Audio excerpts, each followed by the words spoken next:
형들에 의해서 지나가던 미디안 상인 이스마엘 사람들이라고 나와 있는 그 상인들에게 팔려서 엄청난 삶의 변화를 겪게 되었습니다.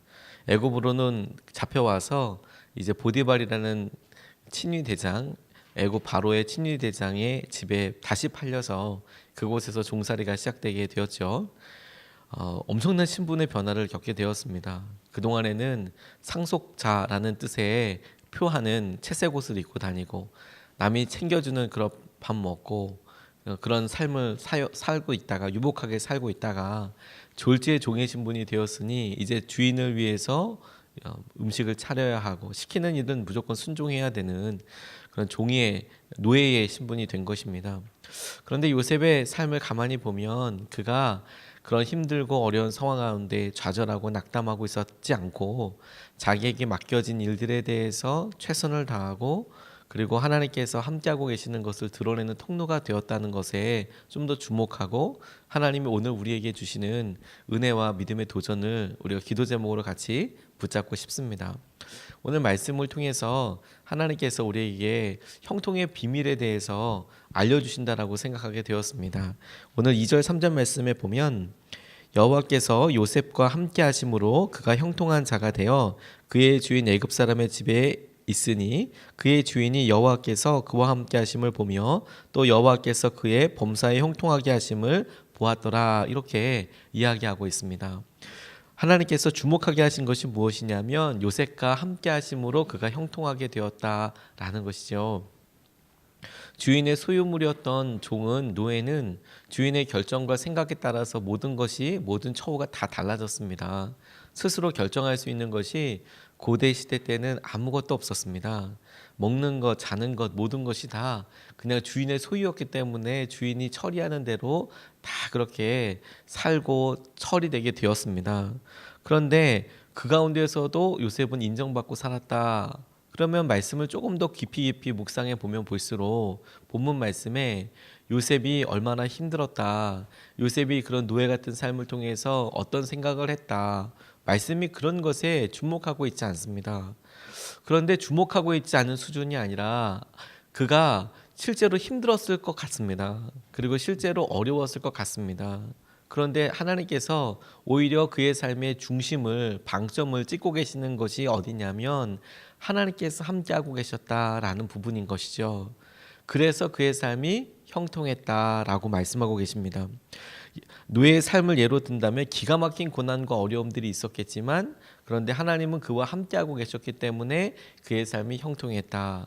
제게는 이 말씀이 이렇게 다시 읽혀지게 되더라고요.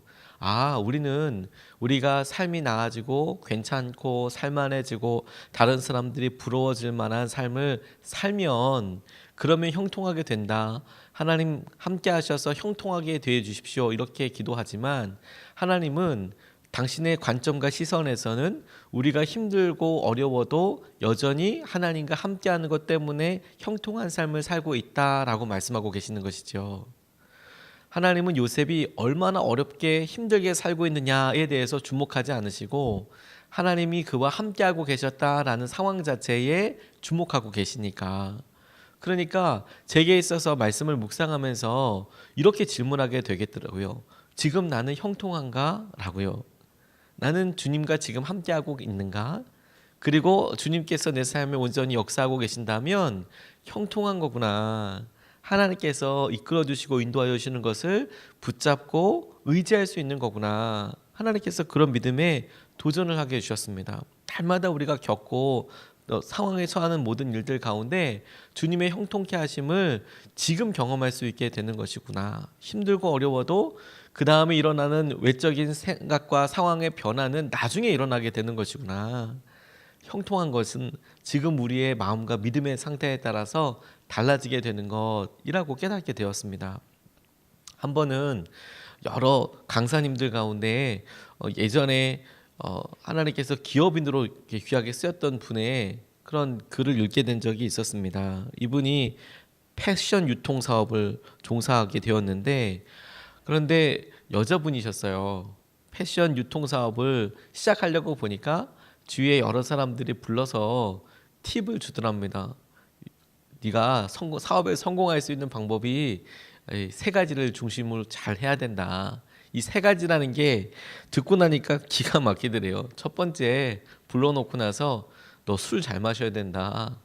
이 모든 거래가 다 술 먹는 자리에서 다 되니까 너 술을 진짜 잘 마셔야 된다. 그런 걸 알려주더래요. 두 번째 뭘 얘기하냐면 너 거짓말 잘해야 된다. 이익이 남질 않는다. 이익이 잘 적당히 이익을 해서 잘 거짓말을 해야 한다. 세 번째, 너 봉투를 잘 돌려야 된다. 이렇게 와이루라고 하잖아요. 잘 넣어야 이게 사람들이 열어주고 그렇게 되는 거다. 이걸 선배들이 알려주더라는 거죠. 기가 막히더래요. 본인 마음속에 그거 세 개까지 해서 이거 뭐 하려고 하면 굳이 내가 믿는 사람으로서 그거 해야 되나 그런 생각이 들더랍니다. 그래서 오히려 거꾸로 생각되기를 내가 저거 세 개 안 하면 하나님께서 나와 함께 하시겠구나라는 생각이 들더랍니다. 선배들은 딴에는 걱정해주는 마음으로 세 가지를 잘해라 이렇게 얘기해줬지만 이분 마음에는 내가 저거 세 개만 안 하면 형통하게 되겠다, 정직하면 형통하게 되겠다 이런 생각이 들더랍니다. 그래서 어렵게 사업을 이끌어가고 하다 보니까 기회들이 있더래요. 더 번창할 수 있는 기회들, 욕심도 좀 나더랍니다. 대표적인 게 기업이 좀 커지게 되니까 면세점에 들어가게 됐답니다. 근데 면세점에 조그만하게 하는데도 돈이 많이 들더래요. 그런데 뭐 인테리어비나 모두가 다 내야 되는 그런 것들은 얼마든지 내야 되는 거니까 내는데 아니 쓸데없는 트집들을 이렇게 잡더라는 거죠. 뭐 인테리어에 뭐가 잘못됐다고 그러고 뭐 어떻다고 얘기 계속 하니까 고치라고 그러고 계속 고치는데 주위에 있는 사람들이 귀뜸을 해주더래요. 얼마 줘야 한다고, 얼마 줘야 이거 끝난다고 그렇게 이야기를 하더랍니다.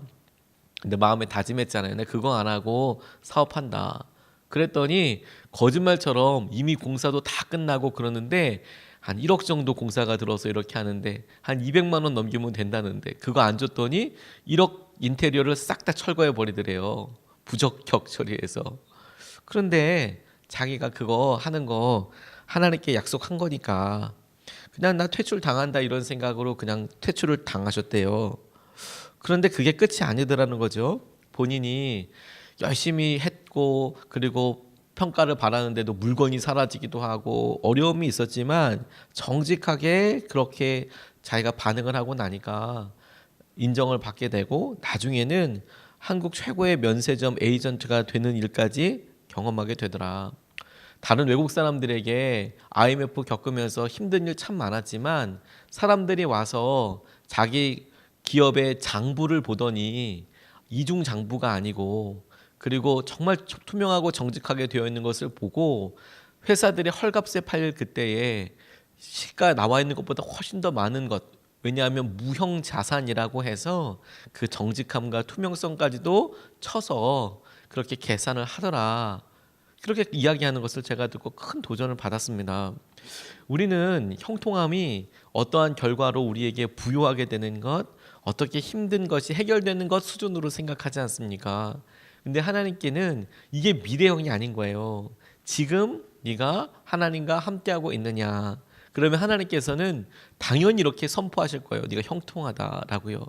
요셉은 노예의 신분에서 벗어나서 형통하게 된 것이 아니고 여전히 노예이고 여전히 노예에서 벗어날 길이 없어 보이지만 그는 이미 형통한 자였습니다. 그게 형통의 비밀인 것이죠. 그런데 그렇게 형통한 사람에게 하나님께서는 네가 부하게 될 것이다, 낫게 될 것이다 라고 그런 수준의 약속을 하고 있지 않아요. 내가 항상 너와 함께 할 거다. 그런데 함께 하시는 것을 통해서 우리가 경험할 수 있는 일은 그냥 조금 더 나아지는 수준이 아니라는 것이죠. 하나님께서 하시는 은혜의 수준을 누리고 그리고 하나님의 축복을 경험하게 된다는 약속입니다. 우리가 주님의 형통을 우리가 날마다 경험하고 누리게 되었으면 좋겠습니다. 두 번째로 주목하게 된 것은 우리를 복의 통로로 부르셨다는 것입니다. 오늘 5절 말씀을 보면 그가 요셉에게 자기의 집과 그의 모든 소유물을 주관하게 한 때부터 여호와께서 요셉을 위하여 그 애굽 사람의 집에 복을 내리심으로 여호와의 복이 그의 집과 밭에 있는 모든 소유에 미친지라 이렇게 나와 있습니다. 여호와께서 요셉을 위하여 그 집에 복을 내리셨다. 여호와의 복이 그의 집에 임하셨다라고 이렇게 이야기하고 있습니다. 하나님께서 요셉을 축복의 통로로 사용하고 계시죠. 하나님께서 요셉과 함께하고 계시는 것을 보디발도 알아봤답니다. 하나님이 저 사람과 함께하고 계시는 거구나. 저 사람 때문에 복 받는 거구나. 이런 생각이 들었답니다. 그래서 가정의 총무로 삼기도 하고 그의 주인조차 그를 함부로 할 수 없었던 것이죠. 근데 뿐만 아니라 그것으로 인하여서 보디발의 모든 재산을 요셉이 주관하여서 맡아볼 수 있도록 가정의 모든 대소사를 요셉에게 다 맡기는 지경까지 이르게 되었습니다. 이상하게 저 사람에게 맡겨놓으면 믿을만해, 형통해. 그런데 그에게 있어서 몸은 조금 더 편해졌을지 어떨지는 모르겠습니다. 막노동은 하지 않았을 것 같아 보이니까 책임자 관리자 있게 되었으니까 신분은 바뀌지 않았습니다. 여전히 종이었습니다. 그런데 주위에 있는 사람들이 그를 인정하고 그를 보게 되었다라는 것이죠. 그런데 여기서 우리는 세상을 향한 우리가 같이 만나고 있는 그 자리로 하나님께서 부르신 목적과 계획에 대해서 붙잡을 수 있겠다고 생각하게 됐어요. 우리는 그냥 우리 하나 괜찮아지는 수준이 아니라 하나님께서 복의 통로로 우리를 불러주신 거구나. 우리가 복의 통로로 쓰임받게 되기를 원하고 계시는 거구나. 그냥 그 자리에서 우리 혼자 잘 사는 것이 아니라 만나게 하신 그 관계에서 하나님께서 우리를 복으로 쓰기 원하시는 거구나. 이게 큰 은혜이고 감사라고 붙잡게 되었습니다.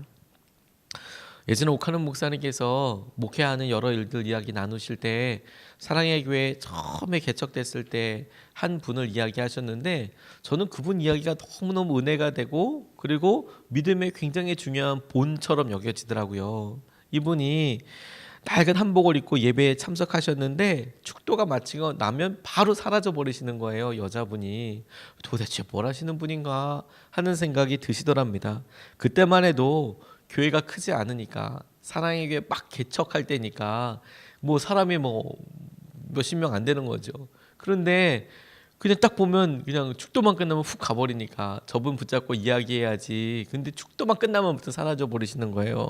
그러다가 간신히 그분 붙잡고 이야기를 했더니 이분이 한 가정에 가정부셨던 거예요. 그때만 해도 집이 있으면 그 집에 들어가서 입주해서 같이 사시는 그런 분이 있으셨죠.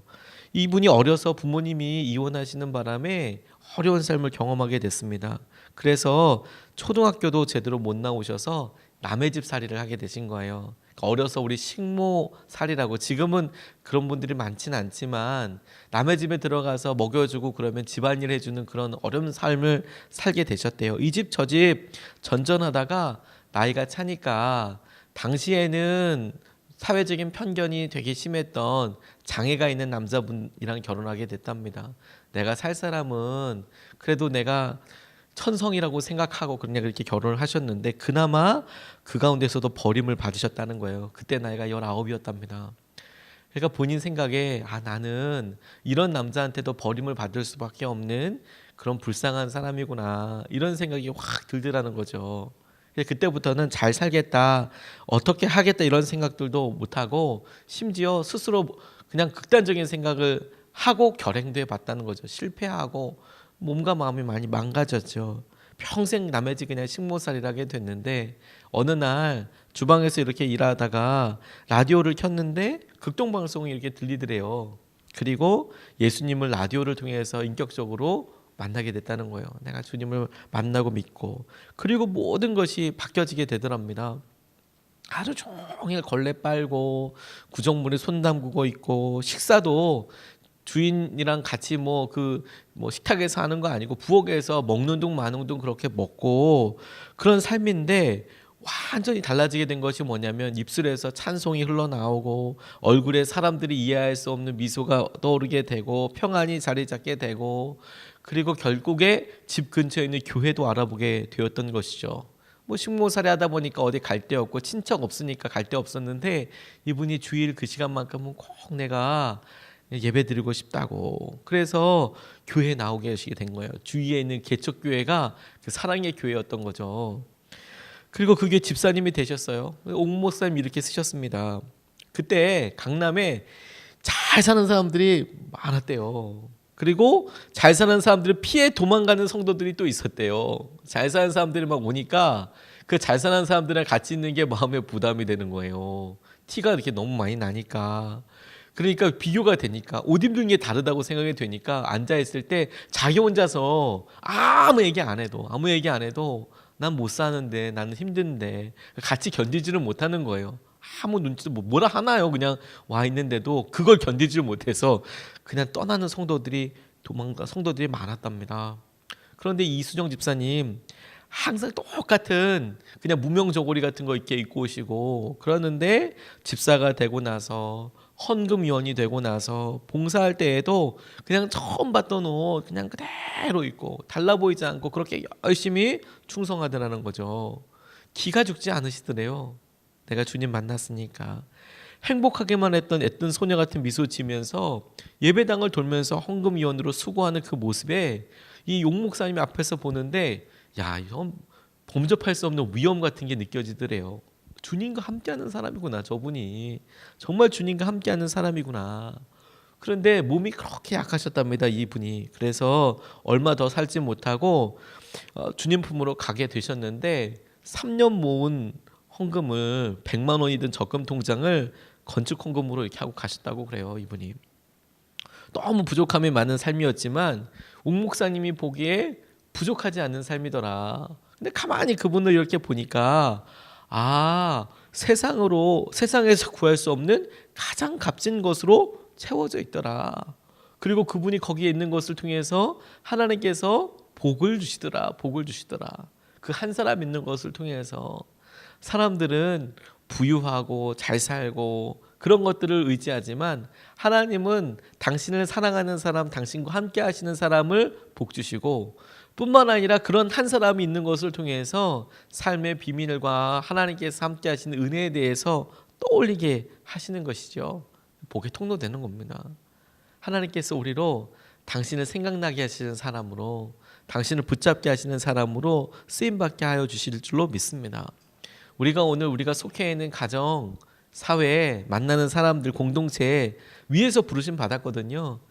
이것을 우리 혼자 그냥 형통한 삶을 살라가 아니라 우리 주위에 있는 사람에게도 동일한 은혜 나누고 살아라. 너 때문에 복받는 삶이 될 것이다.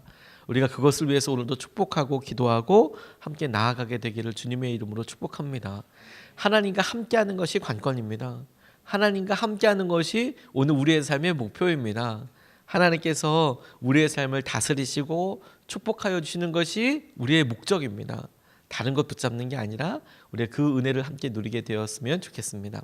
오늘 두 가지로 말씀 나눴습니다. 첫 번째, 형통함의 비밀은 하나님께서 함께하여 주시는 것이더라. 노예여도 형통할 수 있는 비밀이 있더라. 두 번째, 축복의 통로로 우리를 쓰신다. 우리가 다만 우리 스스로가 잘 사는 수준이 아니라 하나님께서 우리를 통하여 주위에 복 주시는 수준까지 우리가 사라지고 보아지게 해달라고 그렇게 우리 말씀 붙잡고 기도했으면 좋겠습니다. 두 번 나눠서 기도하겠습니다. 우리 첫 번째 이렇게 같이 기도하고 싶습니다.